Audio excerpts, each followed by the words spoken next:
Untuk dimaklumi setiap ibadah, setiap amal harus diawali dengan ilmu pengetahuan. Rasulullah mengatakan, al-ilmu imamun wal amalu ma'mumun. Ilmu itu imam dan amal itu makmum. Kalau kita mau berkorban, harus kita ketahui ilmu-ilmu korban.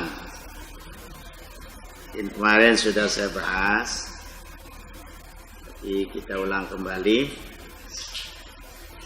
Yang perlu diketahui di dalam masalah korban itu ada 6 macam. Ada berapa? 6 macam. Nah, kalau dia tidak mengetahui yang 6 ini, berarti dia berkorban dengan tidak memakai ilmu. Saya jelaskan tadi, amal yang tidak punya ilmu tidak diterima oleh Allah SWT.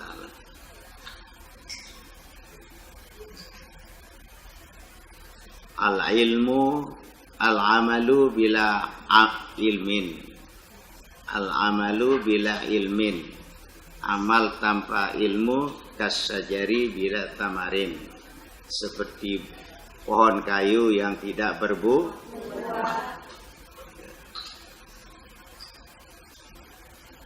Nah, jadi ilmu korban itu ada 6 macam. Yang pertama harus kita ketahui apa sih definisi korban atau nama korban. Yang kedua yang harus kita ketahui adalah hukum korban. Gimana hukum kita berkorban. Yang ketiga harus kita ketahui binatang yang sah untuk dijadikan kurban. Kemudian yang keempat, waktu menyembelih korban. Kemudian yang kelima, sunat tatkala menyembelih korban. Kemudian yang keenam, tujuan berkorban. Nah, ini yang kita bahas yang 6 macam ini. Pertama, definisi korban atau nama korban. Korban adalah binatang yang disembelih. Itu yang disebut korban. Dengan tujuan ibadah kepada Allah. Jadi tujuan kita berkorban ibadah kepada Allah Subhanahu wa ta'ala. Pada hari raya Idul Adha. Itu tanggal berapa itu Adha itu? Tanggal 10 Dzulhijjah. Pada hari-hari tasyrik. Hari tasyrik itu berapa itu? Hari tanggal berapa? 11, 12 dan 13 Dzulhijjah. Itu disebut namanya hari tasyrik. Jadi perlu diketahui di bulan Dzulhijjah itu banyak namanya. Ada namanya hari Tarwiyah, ada namanya hari Arafah, ada namanya hari Nahar, ada namanya hari Tasyrik. Hari Tarwiyah, hari Arafah, hari Nahar, hari Tasyrik. Jadi berapa namanya itu? Tanggal 8 Dzulhijjah disebut hari Tarwiyah. Kenapa dinamakan hari Tarwiyah? Pada malam itu mulai Nabi Ibrahim alaihissalam mimpi disuruh untuk menyembelih putranya Nabi Allah Ismail. Nabi Ibrahim masih tidak begitu yakin itu perintah. Masa ada orang mau diperintah mengorbankan anaknya. Kemudian tanggal 9 mimpi lagi. Seperti mimpi pada tanggal 8. Mimpi juga sebagai disuruh untuk menyembelih putranya Ismail. Nah, sehingga betul-betul dia mengenal bahwa itu memang betul-betul perintah atau wahyu dari Allah Subhanahu wa taala. Sehingga tanggal 9 itu disebut hari Arafah. Hari dia mengenal Nabi Ibrahim bahwa itu benar-benar adalah wahyu. Kemudian yang ketiga hari Nahar. Nah, disitulah tempat pelaksanaan Nabi Allah Ibrahim mengorbankan putra tertunggalnya, yaitu Nabi Allah Ismail. Kemudian tanggal 11, 12, dan 13 disebut hari Tasyrik. Karena di situ tempat orang sedang mengeringkan jangannya, daging-dagingnya itu. Jadi disebut namanya hari Tasyrik. Nah, jadi dari tanggal 10, 11, 12, dan 13 haram hukumnya kita berpuasa. Kalau hari Tarwiyah dan hari Arafah disunatkan. Nah, kalau di Mekah itu hari Arafah itu di tempat orang wukuf di Arafah. Ada juga mengatakan hari Arafah itu karena di situ tempat pertemuan Siti Hawa dengan Nabi Adam alaihissalam. Begitu Nabi Adam dulu diturunkan dari langit dan Siti Hawa juga diturunkan dari surga. Jadi maksud langit di sini dulu kan Nabi Adam dan Siti Hawa di surga. Tapi karena kesalahan yang satu, maka ia dilemparkan ke bumi. Ada yang jatuh di India, ada yang jatuh di Jeddah. Sehingga Jeddah itu asal kata jadah.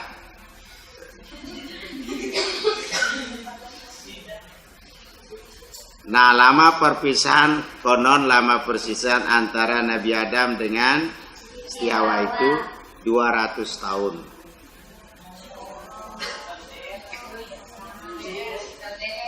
Jadi itu karena kesalahan yang satu. Nah, Nabi Adam itu diturunkan di India, namanya Gunung Judi. Ya.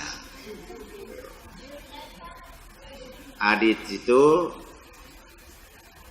dia terus selalu Nabi Adam dari sejak diturunkan ke bumi bertobat kepada Allah selama 200 tahun. Dan dia menangisi kesalahannya. Padahal pada hakikatnya tidak salah. Tapi dia merasa bersalah sehingga air matanya itu mengalir seperti air kali gitu. Nah, dari aliran air mata itulah Nabi Adam itu tumbuh namanya cengkeh. Sehingga sekarang kalau orang merokok pasti cari cengkeh. Mahal cengkeh itu kan.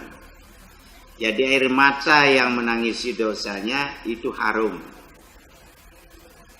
Tapi kalau air mata yang menangisi pacarnya tidak harum.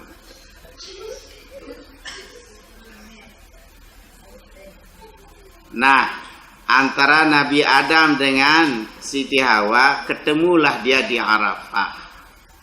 Sehingga namanya Arafah. Dia saling kenal di padang Arafah. Insyaallah nanti kamu kalau ada nasib terus berdoa kepada Allah. Sudah saya katakan kalau ingin mengerjakan ibadah haji, coba sering membaca surat Al-Hajj. Tiap 3 hari. Sabtu, Ahad, Senin, Selasa, Rabu. Itu harus insyaallah yang akan dapat mengerjakan ibadah haji. Dibanding kita berusaha sambil kita berdoa mendekatkan diri kepada Allah dengan membaca surat Hajj. Mau pergi haji anak-anak? Mau. Tuh, hanya tadi itu. Atau baca salat selawat Ibrahimiyah waktu tidur. Itu waktu tidur dibaca selawat Ibrahimiyah 150 kali.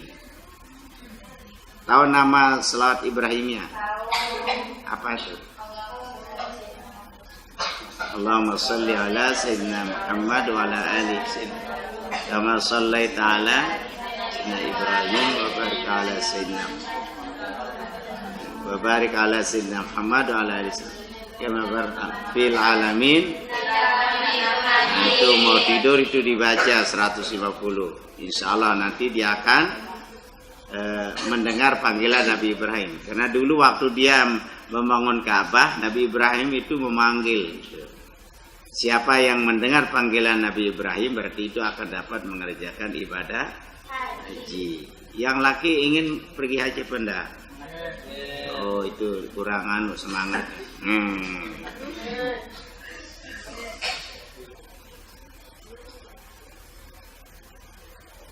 Nah, itu anak-anak, nama korban adalah binatang yang disembelih dengan tujuan ibadah kepada Allah. Jadi niat kita menyembelih kurban itu adalah ibadah kepada Allah. Makanya kurban itu artinya dekat. Qoroba. Qoroba itu artinya dekat. Jadi jalan kita untuk mentakarubkan diri kita kepada Allah. Dekat kepada Allah. Makanya adalah dalam istilah ulama sufi itu ada namanya muraqabah, ada namanya kurbah atau kurban. Muraqabah itu artinya merasa diawasi oleh Allah SWT di mana saja kita berada. Wa huwa ma'akum aina ma kuntum. Dan dia Allah bersama kamu di mana saja kamu berada.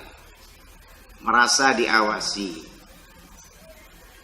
Kita contohkan anak-anak, kalau kita lewat di jalan, lalu ada lampu merah itu, berhenti apa enggak? Berhenti. Kenapa berhenti? Karena ada tanda larangan. Ada yang melarang itu di sana? Enggak ada.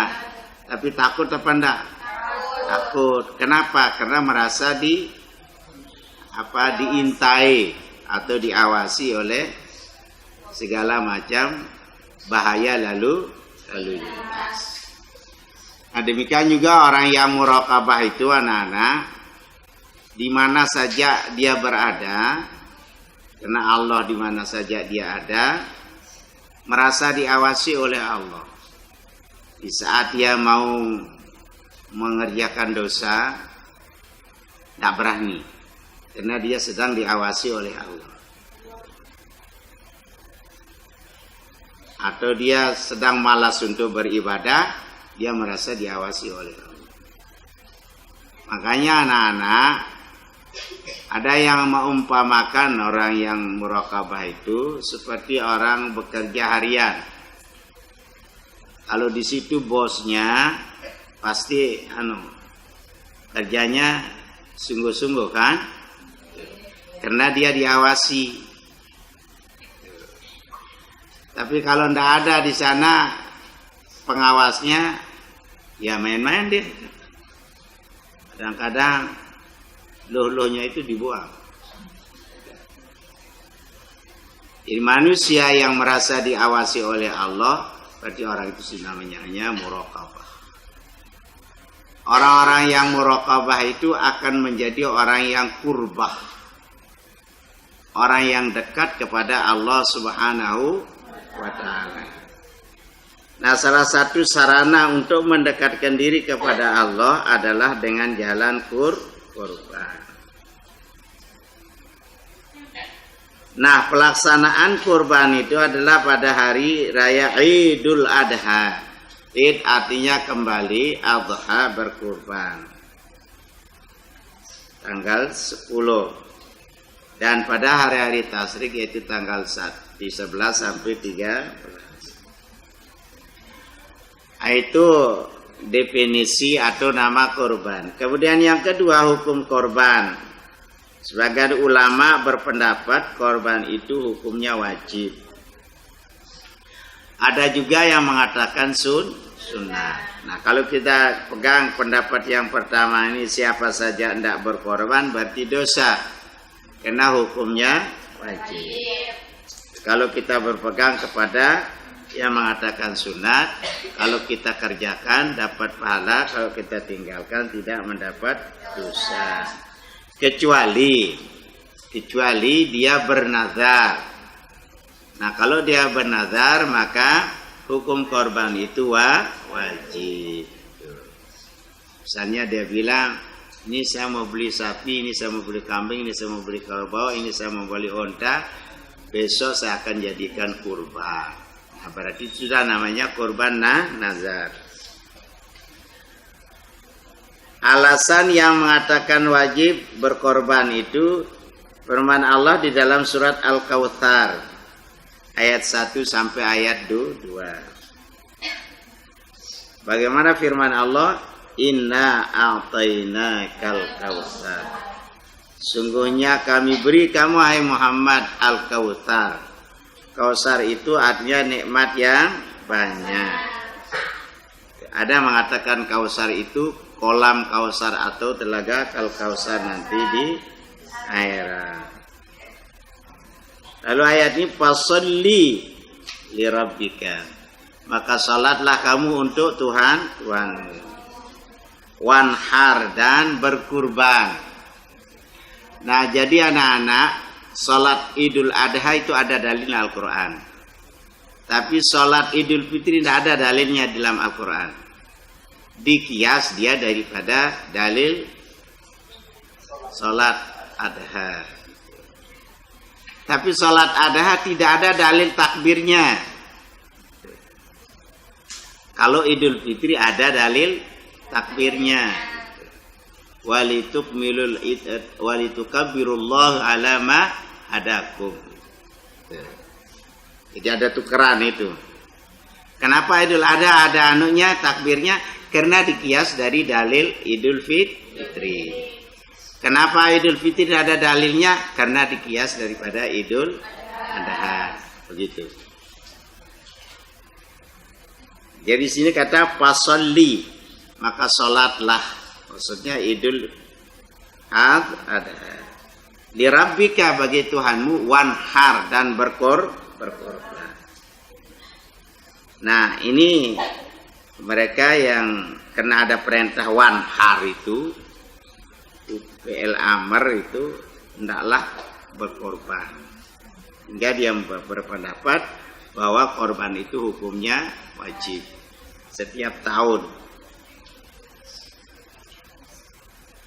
Kemudian alasannya dari hadis itu tentang berkorban itu wajib. Ada hadis dari Abi Hurairah. An Abi Hurairah qala Rasulullah sallallahu alaihi wasallam. Dari Abi Hurairah telah berkata, bersabda Rasulullah sallallahu alaihi wasallam, "Man wajada sa'atan falam yudhi fala yaqrabanna masallana." Rawahu Ahmad wa Ibnu Majah. Barang siapa mempunyai keluasan rezeki. Sekarang anak-anak keluar rezeki itu berapa harga kambing satu sekarang? Dapat 2,5 juta. Dapat ya. 2,5 juta. Kalau ada uang 2,5 juta itu ya kambing. Kalau sapi sampai 10 juta. 15 sampai 15 juta. Nah, kalau kambing untuk satu orang, tidak boleh 2 orang.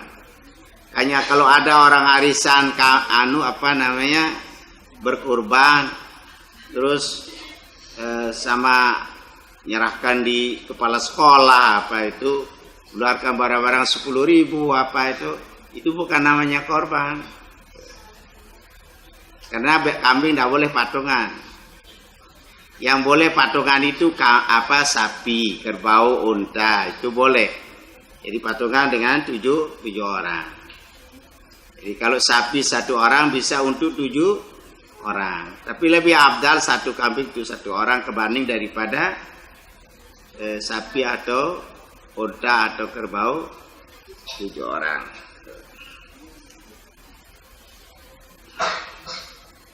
Maka dia tidak berkorban, maka janganlah ia dekat di tempat kami sholat. Itu sabda Nabi. Sehingga hadis ini diambil pengertiannya bahwa hukum korban itu adalah wajib. Kemudian alasan orang yang mengatakan sunat kita berkorban itu, apakah ada dalilnya? Ada itu. Sabda Rasulullah SAW, umirtu bin nahri. Aku diperintah untuk berkorban. Jadi bagi Rasulullah itu hukum korban itu wajib. Wa sunnatul lakum, dan yaitu sunat bagimu. Jadi bagi kita umatnya berarti disunatkan untuk berkorban. Yang wajib berkorban itu hanya para nabi. Itu. Rawahu Tirmidzi, hadis ini diriwayatkan Imam Tirmidzi. Ada lagi dalil yang lebih khusus lagi dari Rasulullah. Aku diperintahkan berkorban dan dia sunat bagimu. Di lain hadis mengatakan kutiba alayyan nahru. Diwajibkan atasku berkorban. Alayya katanya. Walaisa biwajibun alaikum. Maka tidak wajib atasmu. Nah itu. Jadi para Rasulullah, Nabi kita Muhammad wajib dia berkorban tiap tahun. Tapi kita sunat. Karena Nabi mengatakan kutiba alayyan nahru, diwajibkan atasku. Alayya itu atasku, yang mutakalim an-nahru berkorban. Walaysa biwajibun alaika, dan tidak diwajibkan atasmu. Nah itu yang kedua. Kemudian yang ketiga, binatang yang sah untuk dijadikan kurban.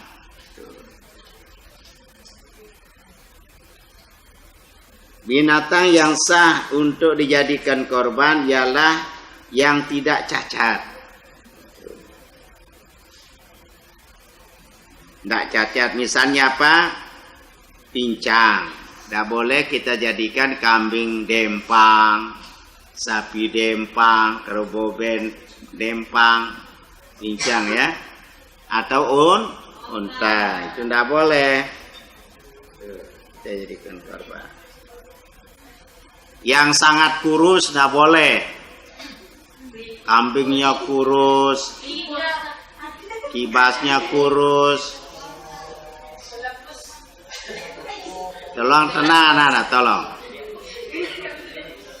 Jadi tidak boleh kalau yang kurus.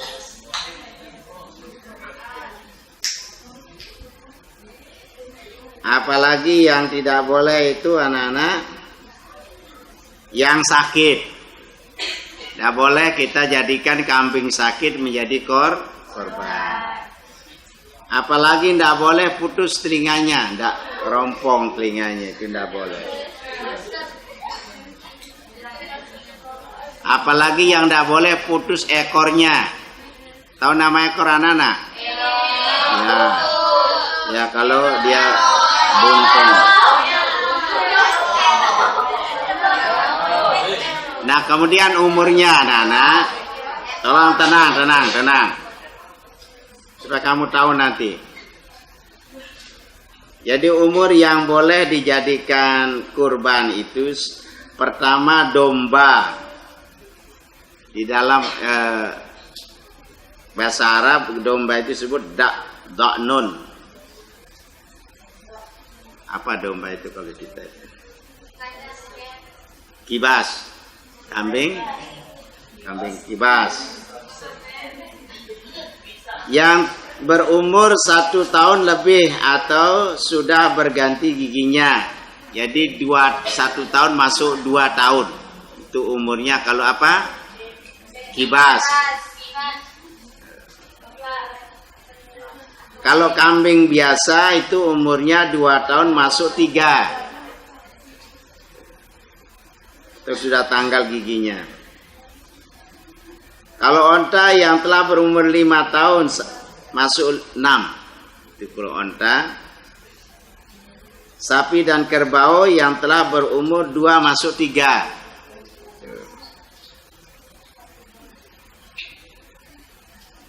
Nah, di sini sudah dijelaskan itu Rasulullah mengatakan arbaun la tajzi'u fi adhahi. Ada 4 tidak boleh dijadikan korban. Al-awra itu. Al-ra'ul bayyin awra'uha wal maradul bayyin wa maraduha wal arja'ul bayyin arajuha wal ajfa allati la tungkirau Ahmad Syaikhul. Sudah saya artikan tadi, artinya Rasulullah bersabda 4 macam binatang tidak sah dijadikan korban. Rusak matanya, tidak boleh.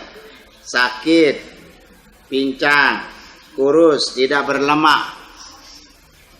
Kurus maksudnya tidak berlemak, artinya tidak ada lelemunya gitu. Kemudian yang keempat, waktu menyembelih korban. Kapan itu? Waktu menyembelih korban mulai dari matahari setinggi segala pada hari raya Adha sampai terbenam matahari tanggal 13 Zulhijjah. Nah, jadi setelah Idul Adha. Tidak boleh kita menyembelih sebelum Idul Adha. Hanya kalau di Idul Adha itu disunatkan kita agak pagian untuk sholat Id. Supaya segera orang itu berkurban. Kalau Idul Fitri agak telatan sedikit. Mungkin ada orang yang belum mengeluarkan zakat fitrah. Kesimpulannya kalau Idul Adha tidak disunatkan nyampah dulu. Sarapan itu baru kita pergi Idul Adha. Tapi kalau Idul Fitri itu disunatkan kita dulu sarapan baru berangkat.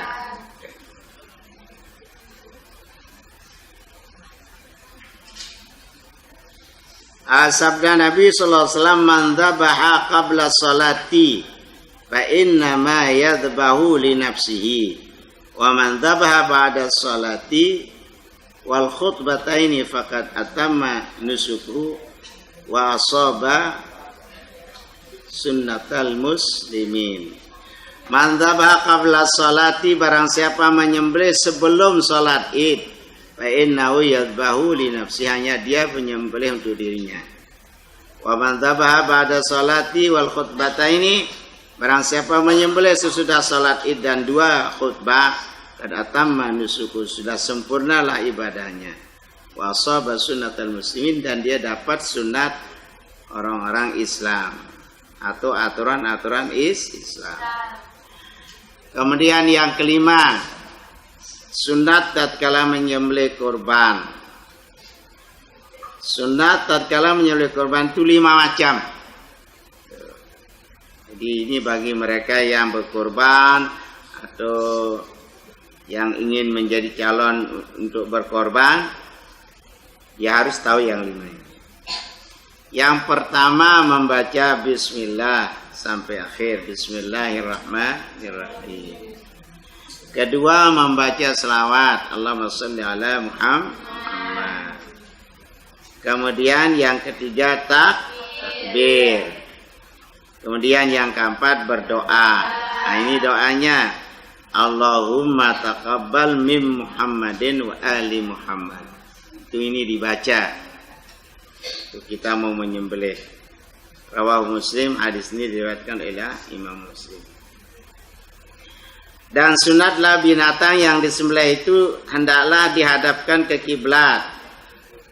Karena sabda Nabi mengatakan, dhahu wa tayyibu anfusakum fa innahu ma min muslim yastibu bil zabihatil qibla illa kana dam wa farashu wa subhu hasanatun fi mizanihi yaumal qiyamah.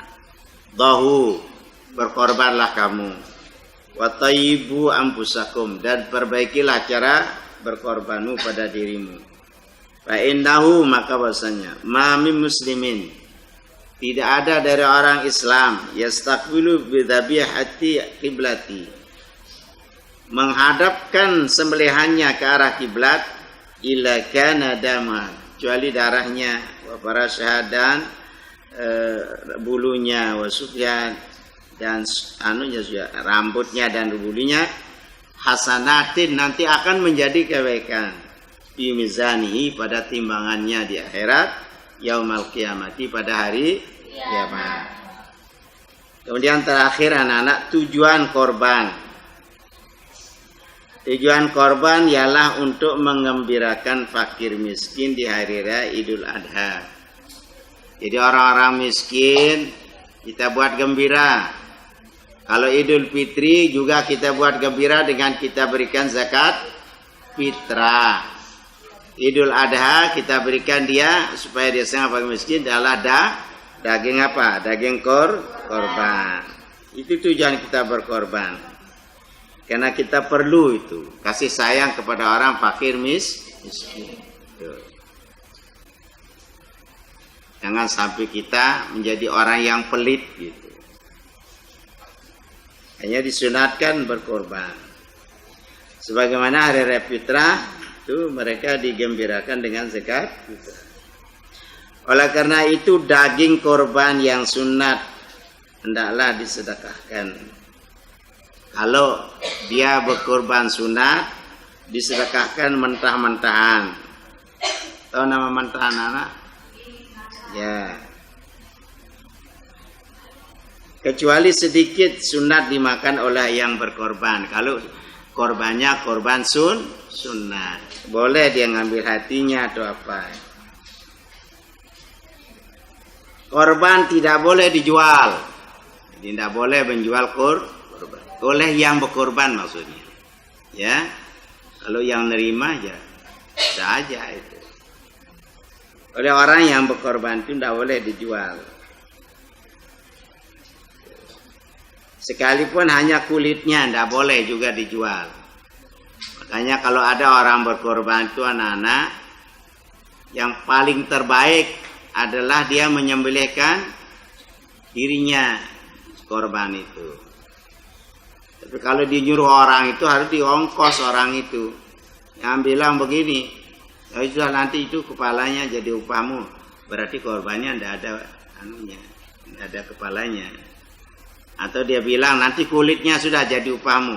Berarti korbannya tidak punya kulit, jadi tidak utuh korban.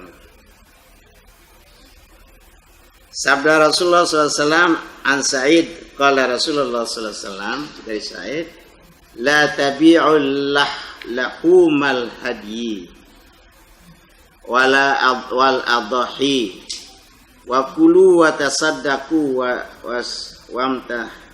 wastamta'u bijuludiha wala tabi'uha, rawahu Ahmad. Artinya Rasulullah bersabda, janganlah kamu jual daging denda haji. Kalau orang haji dia harus menyembelih kambing juga. Misalnya kalau dia haji tamattu atau haji qiran. Kecuali haji ifrad. Kalau haji tamattu itu mendahulukan umrah daripada haji. Itu namanya haji tamattu. Kalau haji qiran sekaligus dikerjakan antara haji dan umroh. Hanya kalau orang haji umroh niatnya nawaitul umrata wa ahramtu biha lillahi ta'ala. Nah setelah selesai umrohnya sampai di Mekah dia tawaf sa'i, dia tawaf umroh, terus dia sa'i dan cukur selesai.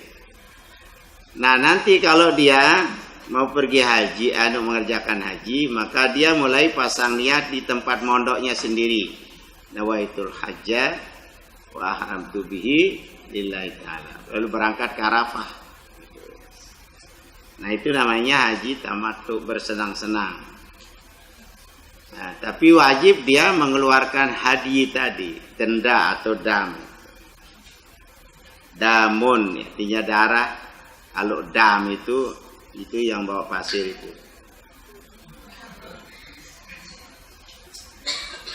Dam di mana denda, banyak artinya. Dan daging korban tetapi makan disedekahkan dagingnya itu serta ambil manfaat kulitnya dan jangan dijual. Nah inilah mengenai tentang kurban. Mudah-mudahan kita nanti semua punya rezeki untuk kita mau berkorban. Karena nanti katanya itu korban itulah nanti dari kendaraan kita di yaumul qiyamah menuju surga. Itu anak-anak mengenai tentang korban. Nah, ada juga yang kita lihat di sini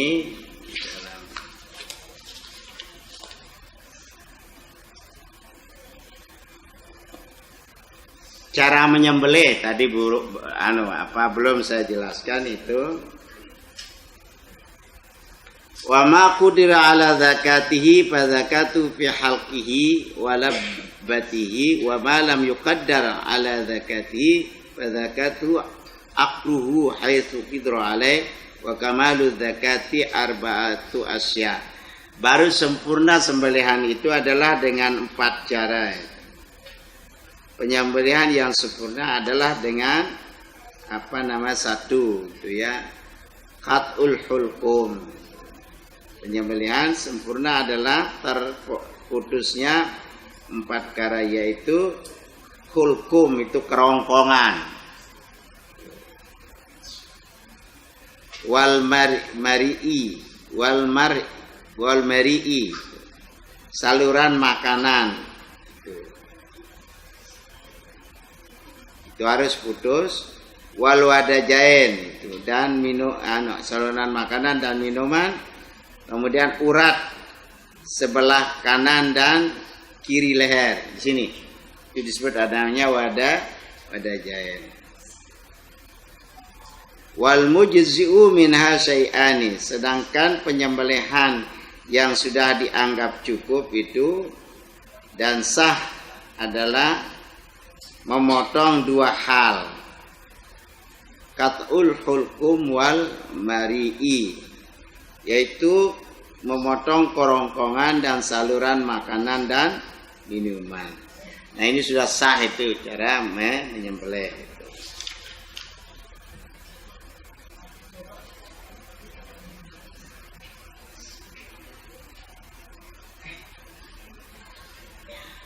Ada enggak dalilnya itu kecuali yang 4 kamu sembelihannya. Di dalam Al-Quran surat Al-Maidah ayat 2, wa idza halaltum fastadu, apabila kamu telah menyelesaikan ibadah haji maka bolehlah berkorban. Kemudian dalil menyembelih binatang yang dapat disembelih harus pada kerongkongan dan pada pangkal leher adalah hadis Nabi Shallallahu Alaihi Wasallam riwayat Imam Bukhari an Ibnu Abbas radhiyallahu anhu qala alaihi salatu wassalam ala anna zakata fil halqi wa lubbah. Al-Bukhari dari Ibnu Abbas radhiyallahu anhu, ia berkata Rasulullah SAW bersabda, ingatlah sesungguhnya penyembelihan itu pada tenggorokan dan leher. Jadi yang perlu sekali itu hulkumnya dengan wadajain. Jadi sudah saya jelaskan itu mengenai tentang hulkum dan mari'i itu ya, mari'i. Tenggorokannya dan tempat saluran makanan dan minuman. Nah, ini mungkin yang kita bicarakan mengenai tentang binatang korban. Mudah-mudahan kita semua dapat melaksanakan ibadah korban.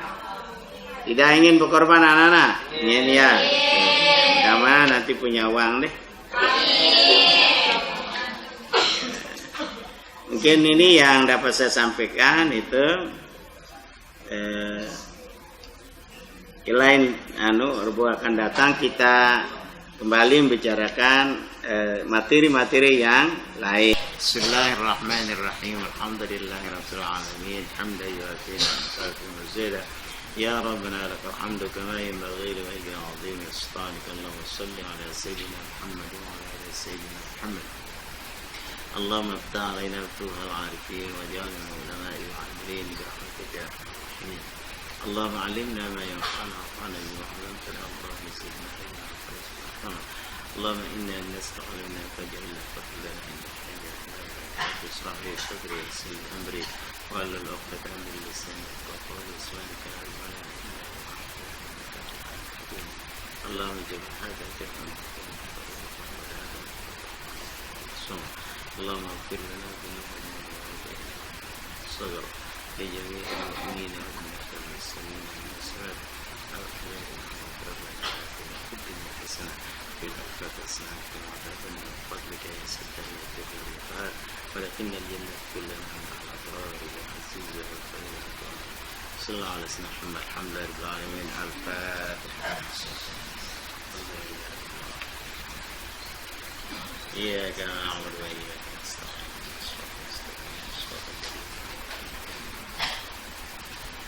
Demikian kurang lebih mohon maaf. Adana Allah ila sabil falah wa ila darin najah wal muwafiq ila aqwat tariq. Wassalamualaikum warahmatullahi wabarakatuh.